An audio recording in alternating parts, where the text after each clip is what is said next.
Hello friends, welcome back to my channel. If you're new here, my name's Rachel, and in today's video I'm going to be talking about my positive birth experience with our first baby girl. This is Shay. She was born on October 9th and I actually had her 4 weeks early, and that sounds really scary, but it actually ended up being a really good day, really successful, healthy birth, and we are just so blessed to have her finally here with us. If you enjoyed today's video, make sure you like and subscribe. I plan to film more mommy content on this channel now that I finally have my baby here. Without further ado, let's get started. So I had just hit 36 weeks on a Sunday, and that night when I went to bed, I woke up. It was a Monday morning, about like 4:30 in the morning. I got up to go use the bathroom, and I had leaned forward to wipe myself and felt a pop. And at first I thought it was just my back, because my back has not been great, or it had not been great my whole pregnancy. I was having a lot of like SI joint pain, and I figured maybe it was just something kind of popping back there. But as soon as I stood up after I was done, I just started gushing water. And when I say gushing, I mean like gushing water. I ran back to the bedroom. I woke up my husband and told him my water broke. We've got to go to the hospital. We ended up having like all of our hospital bags packed ahead of time. I had a feeling I was gonna go early. I just didn't think it would be like 36 weeks. I thought maybe it was gonna be like 38, 39 weeks. But luckily I had hospital bags packed and a day of checklist on my phone. So I just stood there with a towel between my legs and gave him orders of what to go grab, what we needed to get. We already had the car seat bases installed, and the car seat was out in the entryway just waiting for the day to come. So we literally had everything ready ahead of time, and I am just so thankful. I am so type A like that, because it would have been extremely hectic going into labor that early and not having anything ready. So he got everything that we needed. You know, he didn't stay very calm, but for in the moment and given the circumstances, he did a really good job. I'm very impressed. So we make our way out the door around 4:45-ish, just a few minutes after my water broke, and made our way to the hospital. They checked us in, got me up to triage, and sure enough, my water had definitely broken. They tested my underwear, the fluid in my underwear, just to make sure it was amniotic fluid, and it most definitely was. So they admitted me. At that point, they started my IV, and the on-call doctor came in, and they wanted to check my cervix just to see if I had dilated at all. And at that point, I was, I think, 2 centimeters dilated and 75% effaced. So things were like, I could have already been 2 centimeters. Like, I don't really know if I was before my water broke or not, because obviously I was only 36 weeks, wasn't getting my cervix checked. They basically told me, like, because you're early, there's going to be a lot of people in the delivery room just in case there's any issues with baby. Now 37 weeks is full term, but even after 37 weeks, they still consider you early, and they take precautions when you go early, like at all. Before 40 weeks you're early, but before 37 weeks you're preterm. They said we're gonna have a lot of extra people there for Shay, and you know, just in case she has trouble breathing, and we need to make sure that you're not getting like an infection because your water did break and you are like absolutely gushing. So they were just taking like a lot of extra precautions, which I am 100% okay with, because I wanted everything to go smooth and everybody to be healthy in the end. They did a really good job of like calming us down though, and I'm a healthcare professional. I literally, as soon as my water broke, I just thought to myself, there's gonna be so many people in this delivery room. Like, I was already mentally prepared. My husband was not, because, you know, he's not a medical professional like I am. So but of course that's the first place my mind went to, was like, I'm 4 weeks early, like there's gonna be a lot of people in this delivery room. So anyway, everyone was just so kind to us. Our triage nurse was just absolutely amazing. I wish she could have been with me the whole time, but then we ended up getting like an amazing labor and delivery nurse as well. So anyway, got out of triage, they got me a room, and at this point I was having contractions every like 3 or 4 minutes, and I wasn't feeling them when I first got to the hospital.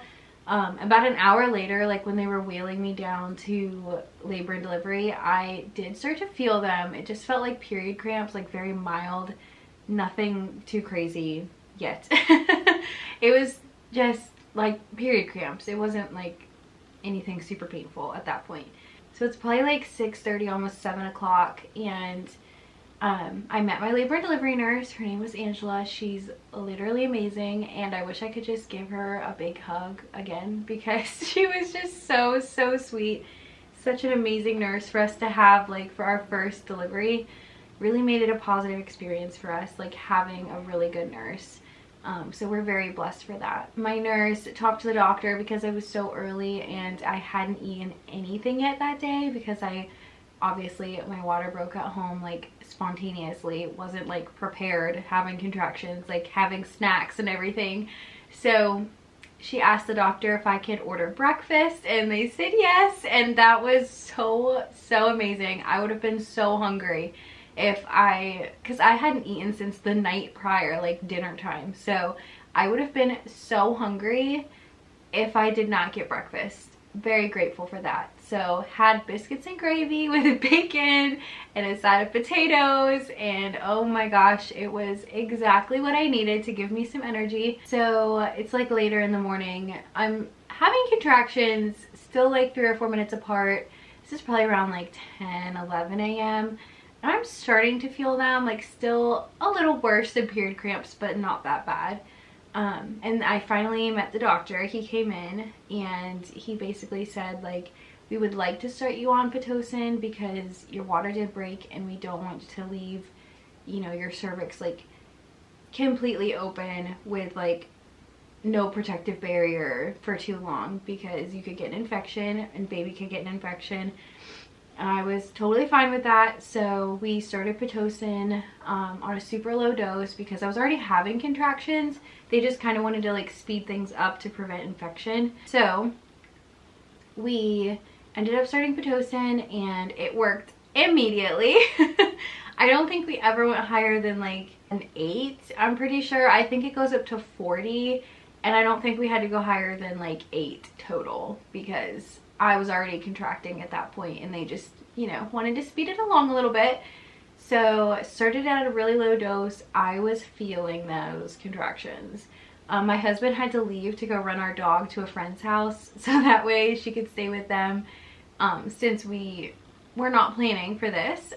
Didn't have a babysitter lined up. So husband took the dog to a friend's house, and while he was gone I was just like in so much pain. Started to really feel the contractions, and the doctor checked me right after he started the Pitocin, and I was at like I think it was 3 centimeters, 90% effaced. So I was progressing on my own as it is, but definitely started progressing even more once I got that Pitocin. They also started me on amoxicillin because, funny story, the doctor that was on call that ended up delivering my baby, he was supposed to do my Group B strep that Friday of that week, and so I hadn't even met this doctor yet. But I was supposed to meet him that Friday to get my Group B strep done, and he ended up being the one that delivered my baby, which was really funny. But since I didn't know if we had Group B strep, they started me on antibiotics just as a preventative. So was doing amoxicillin and the Pitocin. Started to really have contractions. I think that was like 11:30 probably when I started the Pitocin. So a few hours go by, things get really intense really fast. I think around 3:30, 4 o'clock. I think it was about 4 o'clock. I remember there's a video on my phone from like 4:15, and I had just gotten the epidural and I was like so out of it, like basically sleeping in bed because I was like so relieved from the pain. I think it was around like 3:45 I had asked for the epidural. I was like literally sprawling on this bed. Like I looked like a demon. Like squirming and screaming in pain. I'm such a child when it comes to pain though. Like, I have such a low pain tolerance, so if you have a high pain tolerance, you'll probably be just fine. But the Pitocin is no joke. Like, I was doing okay until they started the Pitocin, and then things got really intense. So it was like a few hours later, I was like begging for the epidural, like, get this man in here so he can do the epidural right now. I'm not gonna lie, the epidural, I thought it was gonna be super easy, because everyone was like, you're gonna be in so much pain, it's not even gonna matter. I did feel it. Obviously the first like little shot of numbing medicine they do, like, you feel that, and that's like meh. But I basically like told them, don't wait for the medicine to kick in because I'm not going to be able to hold still. Like, I'm gonna have another contraction right now.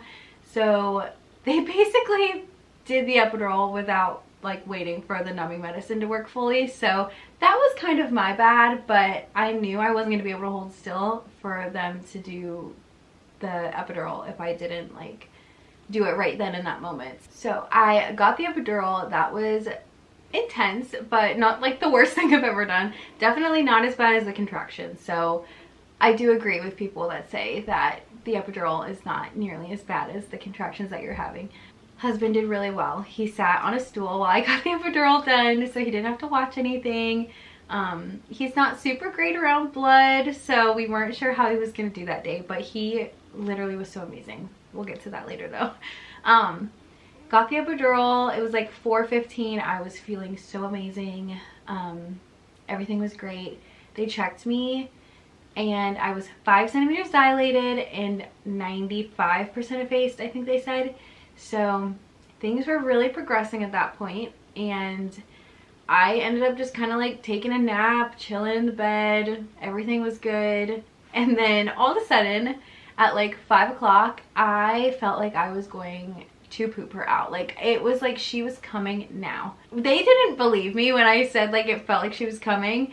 But I hit the call bell. I was telling the nurse like, she's literally gonna come out of me like right now. Like, I don't know what this is, but it feels like I'm going to poop like right now.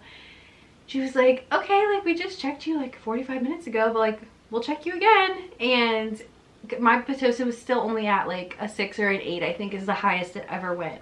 So they didn't even bump my Pitocin up, and I just like started really progressing really fast on my own. She checked me and she was like, you are fully dilated, fully effaced, and +2 station. Like, you could start pushing if you want. And I was like, oh my gosh. I went from 5 to 10 centimeters in like less than an hour, and if I would not have gotten that epidural when I did, I don't know if I would have been able to, like, if I would have had time. So I'm very grateful I got the epidural when I did. So I was like, I think I need to wait just a few minutes. I don't feel mentally prepared to push yet. Everything just like about that day happened really fast, but this labor was happening like super fast, and I was just like not mentally ready to push yet. And she was like, that's okay, like, the doctor's not even here yet, so we need to get him here. She called like a ton of nurses, and they were like frantically setting everything up because they knew she was gonna come pretty fast since I was like a +2 station. Like, she was already descending in my pelvis. So I waited like as long as I could, but it was like 5:20, and I was like, the doctor still wasn't in there at this point, but I was like, I've got to start pushing. Like, I have to start pushing right now. And she was like, that's okay, we can do some practice pushes. I start pushing, and she's like, okay, we need to get the doctor in here like right now. So she was like telling the other nurse, like, you gotta pull him out of that other room. So that basically there was another girl delivering in the room beside me. They had to pull the doctor from that room because she was taking too long, I guess. Shay was just like fast and furious, ready to come.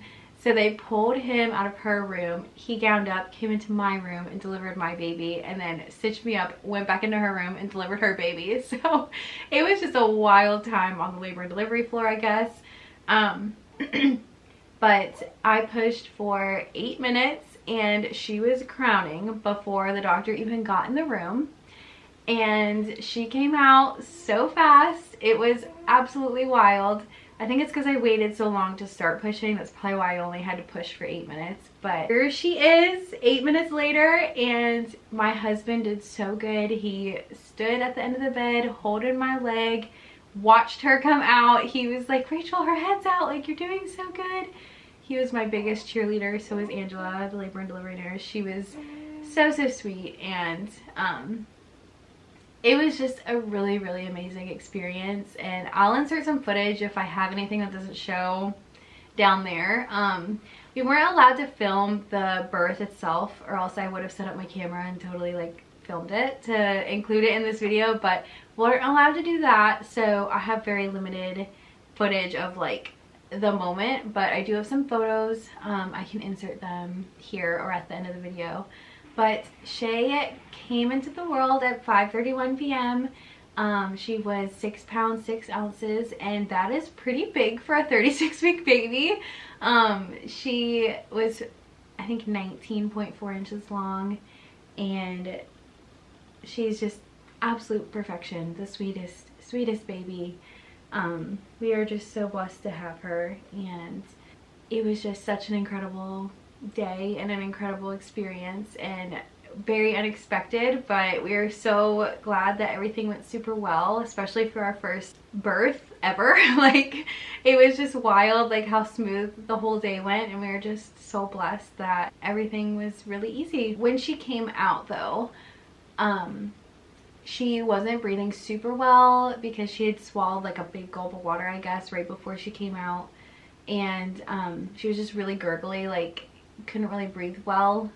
They left her on me as long as they could, and they delayed cord clamping for 3 minutes. I wanted longer than that, but that's okay. She needed to go to the warmer so that way they could get her to breathe better. They suctioned out her fluid and laid her on her stomach to kind of just like help her cough out all that fluid. And eventually she did start breathing better about 20 minutes after she came out. So I didn't get skin to skin with her like the golden hour, and that was on my birth plan, but that's okay. She needed help breathing, so totally understandable. She went to the warmer, and my husband kind of went back and forth between us while I was getting stitched up because he didn't really want to watch that. He just kind of moved back and forth, making sure both of us were okay, but he took lots of pictures of her so I could see her, because I didn't even really get to see her face before they took her away. But they were getting all her fluid out, put her on some oxygen, and her O2 came up. It was at like a 90% when she came out, maybe a little lower than that, but they got it up to like I think 98% with the oxygen. And they told me at that time that they were gonna have to take her to not the NICU, but like a step down, basically, like the little nursery that they had in the hospital. It's basically for the babies that just need to be put on oxygen. So they had told me, you know, she's gonna need some oxygen, you're gonna be able to visit her, like it's gonna be totally fine, like you can stay with her as long as you want. She just has to be in another room on oxygen. And I was like, okay, like I totally understand. I was prepared for this, luckily. So but before they took her away, they said, why don't we do some skin to skin, just so that way you can hold your baby before we take her away. They put her on my chest, and she immediately started like regulating her breathing, like was able to slow down, like heart rate went to a normal level, and she was doing really good. And the nurses were like, okay, let's just check her oxygen like before we take her, and she was still at a 98%. And they were like, okay, let's just put her on a little bit more oxygen, and then we'll put her back on your chest before we take her. So they put her on a little more oxygen, put her on my chest again, waited 30 minutes after that, and she was up to 100% O2, like all on her own, just from being skin to skin with me. She just needed her mama, I guess. So they did not end up having to take her to the nursery. They just, you know, said as long as you do skin to skin with her tonight, and we'll just monitor her oxygen level like in your room, like we think she's fine to stay with you. So we are just so grateful she didn't have to go to the nursery. She got to stay with us that night. And yeah, at that point it was, I think like about 7 p.m, like an hour and a half after I gave birth, and she was just chilling with us. We ordered Bojangles on our phone to have DoorDashed. My husband went and picked it up, and by like 8 o'clock we were in the recovery room. So we ate dinner. They were, you know, monitoring my bleeding all night. We tried to get her to latch and to nurse for the first time, but she was just so sleepy. She was like exhausted from being born that she wouldn't wake up to nurse, and she would not really during that entire hospital stay, she didn't really nurse much at all. She was just too tired, like, to try to latch and to try to, like, get any colostrum out. Since she was preterm, they also wanted her to get formula, like, pretty immediately. I think the next morning we started her on formula. Once we saw the neonatologist, she basically said, like, since she's early, doesn't have enough fat on her yet, we're afraid she's gonna lose too much weight if we don't start formula, and then she'll, like, get sick. And I was okay with it. I told her I preferred breast milk, like donor breast milk, and they said no, we need to put her on, like, the high calorie formula. So I ended up doing that. I think just from starting her on bottles, like, super fast, kind of messed up our breastfeeding journey, but that's okay. I am exclusively pumping, not exclusively pumping, I'm pumping basically to get her the amount of milk that she, like, needs in a day, but I nurse her every time during the day before I feed her her bottle. Sometimes she'll take, like, an ounce off my breast, sometimes she'll take, like, almost nothing before she wants her bottle. So we are still practicing. We'll see if she catches on and is able to fully breastfeed eventually, but for now this is what's working for us. But they did have to do that in the hospital, which that's okay. I want her to be healthy and just to get enough calories that she needs, so we were totally fine with that. The hospital stay was great. She needed to be under the Billy lights for one day, but other than that, everything was fine, and we were able to go home, like, I think 3 days later, so it was all really good. I think some things that helped me progress in my labor, like, faster on my own, were definitely the peanut ball, and I labored on the toilet for probably, like, 30 minutes before I just could not handle the contractions anymore. I think that helped a lot, just, like, helping her descend from, like, gravity of, like, sitting on the toilet. This is also super TMI, but I had to, like, poop and pee so much during my labor. They were having me on fluids because I was on Pitocin, but even before that, everything just started moving very fast down there. Like, I was not prepared for how much I was gonna have to keep running to the bathroom. So highly recommend laboring on the toilet, especially if you're in my scenario and you're having to go all the time anyway. The peanut ball though, that came in clutch with getting me to progress faster. As soon as I got my epidural, I said put that peanut in between my legs because I think that'll help get this baby out faster. And an hour later I was at 10 centimeters. So I have a feeling that's what did it, but I don't know. Could have been the Pitocin and just me progressing really fast to begin with. And then I also labored on the yoga ball towards, like, the beginning, right before my husband went to go take our dog to the friend's house. He asked me, like, do you want to get on the yoga ball? And I was like, you know what, maybe I could. And I did that, and, like, while he was gone the whole time, I was just on the yoga ball. He came back, I was on the yoga ball, and that was just, it was really nice to help, like, just kind of, like, do the figure 8 and, like, move my pelvis around, get her to kind of move down lower, I guess. Also just feels really good on your pelvis to just, like, get everything moving. Yeah, those are, like, the things that I did, and I think those definitely helped progress me a little, like, faster, because a 13-hour labor for your first baby is, like, pretty fast. So highly recommend doing those things. But yeah, we are just so happy that our little Shay is here and she's healthy and I'm doing well. I'm finally, like, fully recovered after everything that has happened in the past few weeks. Recovery was a little longer than I had expected. I got super constipated at, like, week 2. It was rough. I had to take 2 rounds of laxatives in order to be able to, like, function as a human being. Oh my gosh, I was in so much pain. I've never had constipation pain like that in my life. That was a little rough and slowed me down a little bit. I was dealing with that for a good 4 or 5 days before I could, like, get up and down without, you know, being hunched over in pain. It was not fun. but my labor went so smoothly. I think I deserve a little bit of hardship in the postpartum era, so that was definitely not fun, but it's okay, we got through it. I bled for 2.5 weeks and have been done bleeding for a little while now. Honestly, recovery was like way easier than I thought it would be, other than my constipation issue. I like was totally expecting to like bleed for like the full 6 weeks. I don't know, I thought it was gonna be different. It really wasn't too bad. And like I said, I'm a wimp when it comes to pain, and I was like totally fine in my recovery and everything was good like around 2.5 weeks after my birth. So I think that's a pretty fast recovery for most people. I did have a 2nd degree tear and they did have to stitch me up. It was a pretty short tear, but it was like a little deeper, I guess, than like a 1st degree tear. Everything with that as far as like recovery has been like super good, and yeah, we're both doing like super great, settling into newborn life. And yeah, I hope you enjoyed today's video. If you did, make sure you like and subscribe. I would love to have you back here, and thanks for watching. Bye.